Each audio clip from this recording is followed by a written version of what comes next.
इस गाड़ी में बम है। गरीब बच्चे ने चीख कर नेता को कहा, साहब मत जाइए, यह साजिश है। फिर आगे जो हुआ जानने के लिए बस वीडियो देखते रहिए। साहब रुक जाइए, इस गाड़ी को मत पकड़िए, इसमें बहुत बड़ा खतरा है। बकवास बंद कर।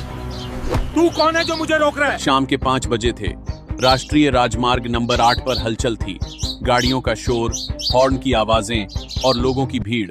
हाईवे के किनारे एक छोटी सी चाय की दुकान थी। रामू चाय वाला, नीले रंग से लिखा हुआ साइन बोर्ड। दुकान के बाहर एक 10 साल का लड़का प्लास्टिक के गिलासों में चाय डालकर लोगों को सर्व कर रहा था। उसका नाम था छोटू। छोटू की यूनिफॉर्म नहीं थी, फटी हुई शर्ट, मैली पैंट और नंगे पैर, लेकिन चेहरे पर मासूमियत और आंखों में मेहनत की चमक थी। रामू काका की दुकान पर छोटू 2000 महीने के काम करता था। सुबह 6 बजे से रात 9 बजे तक चाय बनाना, गिलास धोना, ऑर्डर डिलीवर करना, सब कुछ। तभी सामने से 5 गाड़ियों का काफिला आया। सफेद रंग की गाड़ियां, लाल नीली बत्तियां, हॉर्न की तेज आवाज। रास्ता दो, रास्ता दो, सिक्योरिटी वाले चिल्ला रहे थे। सारी गाड़ियां चाय की दुकान के सामने रुकीं। बीच वाली गाड़ी से एक आदमी उतरा, 50 साल का, कुर्ता पायजामा में, चेहरे पर ऐनक। उसके पीछे पीछे 10-12 लोग और उतरे, सब सूट बूट में। रामू काका समझ गए, ये कोई बड़े नेता हैं। साहब आइए आइए, बैठिए। रामू ने झटपट कुर्सियां लगाईं। नेता राज बहादुर सिंह, राज्य के मंत्री, आराम से कुर्सी पर बैठ गए। सबको चाय दो, तेज बनाना, उन्होंने आदेश दिया। छोटू भागा भागा चाय बनाने लगा। रामू काका ने उसे हड़बड़ाते हुए कहा, छोटू जल्दी कर, ये बड़े आदमी हैं। छोटू ने सिर हिलाया और तेजी से काम में लग गया। नेता और उनके साथी चाय पी रहे थे, बातें कर रहे थे।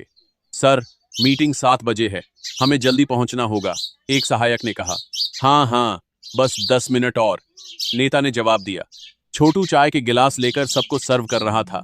उसकी नजर बार बार नेता की बीच वाली गाड़ी पर जा रही थी, काली रंग की टोयोटा फॉर्च्यूनर, बड़ी, चमकदार। तभी छोटू की नजर एक आदमी पर पड़ी। एक लंबा, काले कपड़ों में, चेहरे पर मास्क लगाए हुए आदमी सड़क के उस पार खड़ा था। वो चारों तरफ देख रहा था, जैसे कोई देख तो नहीं रहा। फिर वो धीरे धीरे सड़क पार करके नेता की गाड़ी के पास आया। छोटू ने देखा, उसकी सांस रुक गई।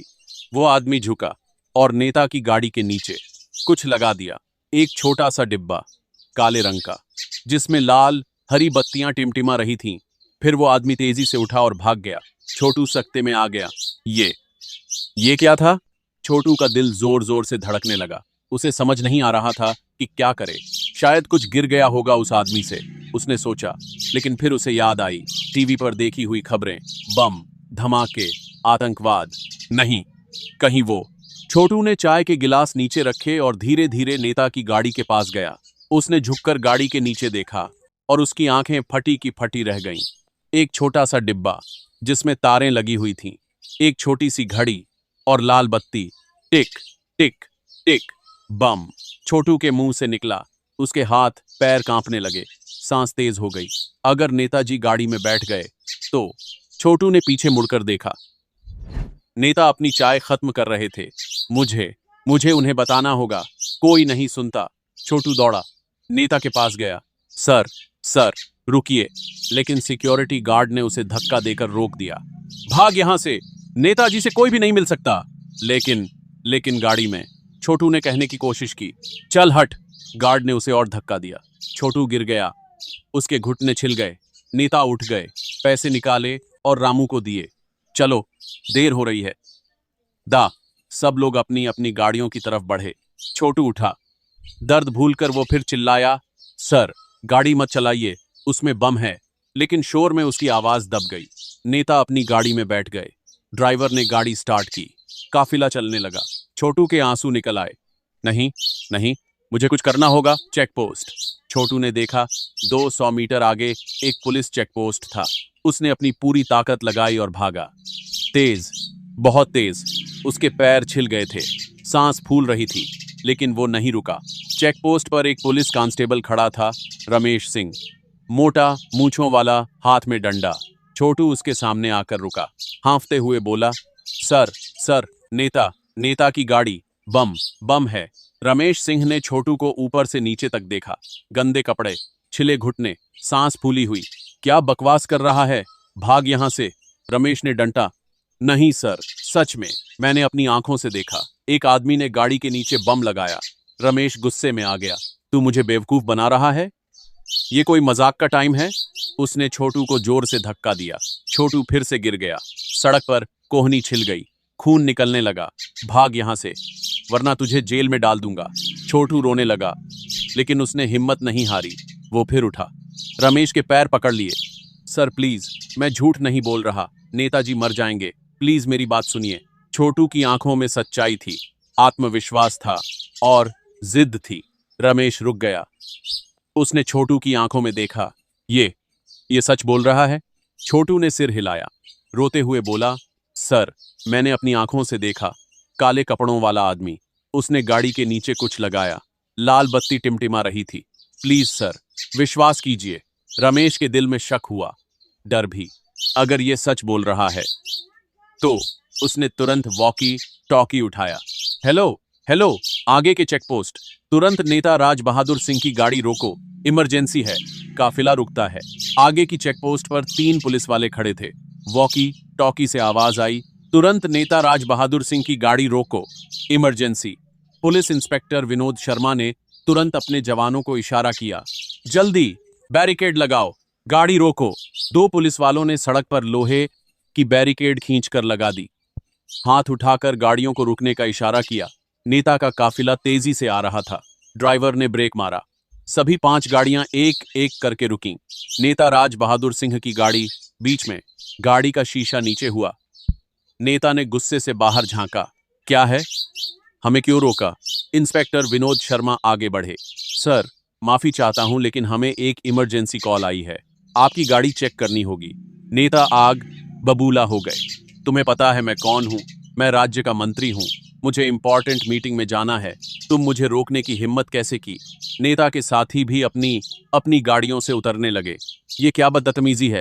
पुलिस की औकात क्या है? हम शिकायत करेंगे। इंस्पेक्टर विनोद परेशान हो गए, लेकिन उन्होंने हिम्मत नहीं हारी। सर प्लीज, हमें सूचना मिली है कि आपकी गाड़ी में खतरा हो सकता है। खतरा? कैसा खतरा? नेता चिल्लाए। तभी पीछे से एक आवाज आई, बम, गाड़ी में बम है। सब पीछे मुड़े। छोटू घुटने छिले हुए, कोहनी से खून बह रहा था, सांस फूली हुई, भागता हुआ आया। उसके पीछे पीछे कांस्टेबल रमेश भी आ रहा था। छोटू सीधे इंस्पेक्टर के पास गया। सर, गाड़ी के नीचे बम है, मैंने देखा है, एक आदमी ने लगाया था। नेता ने छोटू को देखा, फटे कपड़े, गंदा चेहरा। ये कौन है? किसने इसे यहां आने दिया? रमेश ने कहा, सर, ये चाय की दुकान पर काम करता है, इसी ने मुझे बताया कि गाड़ी में बम है। नेता हंसने लगे। साथियों ने भी मजाक उड़ाया। एक चाय वाले बच्चे की बात पर तुमने हमें रोक दिया? तुम्हारा दिमाग खराब हो गया है क्या? सर, लेकिन, इंस्पेक्टर ने कहने की कोशिश की, बट कुछ नहीं, हटाओ बैरिकेड, हमें जाने दो। नेता गुस्से में थे, लेकिन छोटू चिल्लाया, नहीं सर, प्लीज, मैं झूठ नहीं बोल रहा, मैंने सच में देखा है। नेता ने छोटू को घूरा। तू कौन होता है मुझे टोकने वाला? भाग यहां से। छोटू के आंसू निकल आए, लेकिन उसने हार नहीं मानी। सर, बस एक बार गाड़ी चेक कर लीजिए, नीचे देख लीजिए, प्लीज। इंस्पेक्टर विनोद ने सोचा, अगर बच्चा झूठ बोल रहा है तो मेरी नौकरी जाएगी, लेकिन अगर सच बोल रहा है तो नेता की जान जाएगी। उन्होंने फैसला किया, सर 1 मिनट, हम गाड़ी चेक कर लेते हैं, अगर कुछ नहीं निकला तो मैं खुद माफी मांगूंगा। नेता ने झुंझलाते हुए कहा, ठीक है, जल्दी करो। इंस्पेक्टर विनोद और 2 जवान नेता की गाड़ी के पास गए। छोटू ने इशारा किया, सर, गाड़ी के नीचे, पीछे की तरफ। एक जवान टॉर्च लेकर नीचे झुका। टॉर्च की रोशनी गाड़ी के नीचे डाली और फिर उसका चेहरा पीला पड़ गया। सर, ये देखिए। इंस्पेक्टर भी झुके। उन्होंने देखा, एक काला डिब्बा, तारें, एक छोटी घड़ी और लाल बत्ती, टिक टिक टिक टिक। इंस्पेक्टर की सांस रुक गई। ये सच में बम है। उन्होंने तुरंत चिल्लाकर कहा, सब लोग पीछे हटो, अभी, तुरंत, गाड़ी से दूर हटो। नेता और सारे लोग समझ नहीं पाए। क्या हुआ? सर, बम है, सच में बम है, तुरंत दूर हटिए। नेता का चेहरा सफेद पड़ गया। क्या? सारे लोग भागने लगे, गाड़ी से दूर, 50 मीटर, 100 मीटर, और तभी धड़ाम, एक जोरदार धमाका हुआ। नेता की गाड़ी, टोयोटा फॉर्च्यूनर, हवा में उड़ गई, आग के गोले, काला धुआं, कांच के टुकड़े चारों तरफ बिखर गए। धमाके की आवाज इतनी तेज थी कि 2 किलोमीटर दूर तक सुनाई दी। सब लोग जमीन पर गिर गए, कान पकड़ लिए, आंखें बंद कर लीं। कुछ सेकंड बाद सब कुछ शांत हो गया। सिर्फ जलती हुई गाड़ी का धुआं आसमान में उठ रहा था। नेता राज बहादुर सिंह धीरे धीरे उठे। उनके कपड़ों पर धूल थी, चेहरे पर झटका, हाथ कांप रहे थे। उन्होंने पीछे मुड़कर देखा। उनकी गाड़ी पूरी तरह से जल चुकी थी। सिर्फ लोहे का ढांचा बचा था। अगर मैं उस गाड़ी में बैठा होता तो। नेता के पैरों में कंपन आ गया। वो लड़खड़ाए। उनके सहायक ने उन्हें संभाला। सर, आप बच गए, आप बच गए। नेता की आंखों में आंसू आ गए। खुशी के नहीं, डर के आंसू। फिर उनकी नजर छोटू पर पड़ी। छोटू, वो 10 साल का गरीब बच्चा जो घुटने छिले हुए, खून से लथपथ सड़क के किनारे खड़ा था। नेता धीरे धीरे छोटू के पास गए। पूरा काफिला, पुलिस वाले सब चुपचाप देख रहे थे। शुक्रिया। नेता छोटू के सामने खड़े हो गए। छोटू डर गया, सिर झुका लिया। नेता ने झुककर छोटू के पैर छू लिए। बेटा, तूने मेरी जान बचाई। छोटू हैरान रह गया। सर, आप ये क्या कर रहे हैं? नेता की आवाज कांप रही थी। अगर तू नहीं होता, अगर तूने हिम्मत नहीं दिखाई होती, तो आज मैं जिंदा नहीं होता। नेता ने छोटू को गले लगा लिया। रो पड़े। पूरा काफिला, सारे पुलिस वाले, सबकी आंखें भर आईं। कांस्टेबल रमेश भी शर्म से सिर झुकाए खड़ा था। उसने छोटू को धक्का दिया था, विश्वास नहीं किया था। नेता ने छोटू के घुटनों को देखा, कोहनी को देखा। खून, तूने इतनी चोट खाई, फिर भी हिम्मत नहीं हारी। तूने मेरी जान बचाने के लिए अपनी जान की परवाह नहीं की। छोटू ने मासूमियत से कहा, सर, आप बड़े आदमी हो, देश के लिए काम करते हो। अगर आप मर जाते तो बहुत लोगों को तकलीफ होती। नेता फिर से रो पड़े। तू कितना समझदार है बेटा। नेता राज बहादुर सिंह ने छोटू का हाथ पकड़ा। पूरे काफिले के सामने, पुलिस वालों के सामने बोले, आज से ये बच्चा मेरी जिम्मेदारी है। इसने मेरी जान बचाई, अब मैं इसकी जिंदगी बदलूंगा। छोटू कुछ समझ नहीं पा रहा था। उसकी आंखों में आंसू थे। नेता ने अपने सहायक को बुलाया। तुरंत इस बच्चे को अस्पताल ले जाओ, इसके घाव का इलाज करवाओ, और हाँ, कल सुबह मेरे दफ्तर में प्रेस कॉन्फ्रेंस बुलाओ। मैं पूरी दुनिया को बताऊंगा कि इस बच्चे ने क्या किया। इंस्पेक्टर विनोद शर्मा ने कहा, सर, हम तुरंत जांच शुरू करते हैं। बम किसने लगाया, ये पता लगाएंगे। नेता ने सिर हिलाया, फिर छोटू की तरफ देखा। बेटा, तुम्हारा नाम क्या है? छोटू। सर। और तुम्हारे घर में कौन है? माँ है सर, और एक छोटी बहन। पापा गुजर गए 3 साल पहले। नेता की आंखें फिर भर आईं। इतनी छोटी उम्र में इतनी जिम्मेदारी। तुम कहाँ रहते हो? झुग्गी में सर, यहाँ से 5 किलोमीटर दूर। और पढ़ाई? छोटू ने सिर झुका लिया। नहीं सर, 5वीं के बाद छोड़नी पड़ी, पैसे नहीं थे। नेता ने गहरी सांस ली। अब तुम फिर से पढ़ोगे, अच्छे स्कूल में, और तुम्हारी माँ और बहन की भी देखभाल होगी। ये मेरा वादा है। अगली सुबह प्रेस कॉन्फ्रेंस। अगले दिन सुबह 10 बजे राज्य सचिवालय का बड़ा हॉल। दर्जनों पत्रकार, कैमरे, माइक्रोफोन। मंच पर नेता राज बहादुर सिंह और उनके साथ छोटू, साफ कपड़े पहने, चेहरा धुला हुआ, घुटनों पर पट्टी बंधी हुई। छोटू घबराया हुआ था। इतने लोग, इतने कैमरे। नेता ने माइक पर बोलना शुरू किया। नमस्कार, कल एक बहुत बड़ी घटना हुई। मेरी गाड़ी में बम लगाया गया था। अगर वो फट जाता तो आज मैं यहाँ नहीं होता। पूरे हॉल में सन्नाटा था, लेकिन मैं बच गया, और मुझे बचाया इस 10 साल के बच्चे ने, छोटू ने। सारे कैमरे छोटू की तरफ घूम गए। फ्लैश लाइट्स चमकने लगीं। नेता ने आगे कहा, छोटू ने अपनी आंखों से देखा कि किसी ने मेरी गाड़ी में बम लगाया। उसने मुझे बताने की कोशिश की, लेकिन किसी ने नहीं सुना। सिक्योरिटी ने उसे धक्का दिया, पुलिस ने उसे सड़क पर गिरा दिया। कांस्टेबल रमेश, जो हॉल के कोने में खड़ा था, शर्म से सिर झुका गया। लेकिन इस बच्चे ने हिम्मत नहीं हारी। उसने मेरी जान बचाने की जिद पकड़ ली, और आखिर में उसने मुझे बचा ही लिया। वाह! नेता की आवाज भर आई। ये बच्चा जो चाय की दुकान पर काम करता है, जो गरीबी में पला, जिसके पास न जूते हैं न किताबें, आज देश का असली हीरो है। पूरे हॉल में तालियां गूंज उठीं। इनाम की घोषणा। नेता ने एक लिफाफा छोटू के हाथ में थमाया। बेटा, ये है 5 लाख का चेक, तुम्हारी बहादुरी का इनाम। छोटू की आंखें फटी की फटी रह गईं। 5 लाख? उसने इतने पैसे कभी देखे नहीं थे। और ये सिर्फ शुरुआत है, नेता ने कहा। मैं राज्य सरकार से सिफारिश करूंगा कि छोटू को राष्ट्रीय वीरता पुरस्कार दिया जाए। फिर से तालियां। इसके साथ ही छोटू को मेरे फंड से पूरी पढ़ाई करवाई जाएगी, अच्छे स्कूल में एडमिशन, किताबें, यूनिफॉर्म, सब कुछ। और छोटू की माँ के इलाज का खर्च भी मैं उठाऊंगा। उनके परिवार को एक पक्का मकान भी दिया जाएगा। छोटू रो पड़ा, खुशी के आंसू, अविश्वास के आंसू। सर, ये सब मेरे लिए? नेता ने छोटू को गले लगाया। हाँ बेटा, तुमने मेरी जान बचाई, अब मैं तुम्हारी जिंदगी बदलूंगा। बम का रहस्य। उसी दोपहर पुलिस ने बम लगाने वाले को पकड़ लिया। उसका नाम था रमेश गुप्ता, 35 साल का, एक आतंकवादी गुट का सदस्य। पूछताछ में उसने बताया कि उसे नेता को मारने के लिए पैसे मिले थे।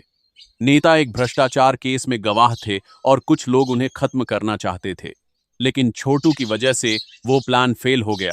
रमेश गुप्ता को उम्र कैद की सजा हुई और छोटू पूरे देश में हीरो बन गया। 5 साल बाद छोटू का सपना। 5 साल बीत गए। छोटू अब 15 साल का था।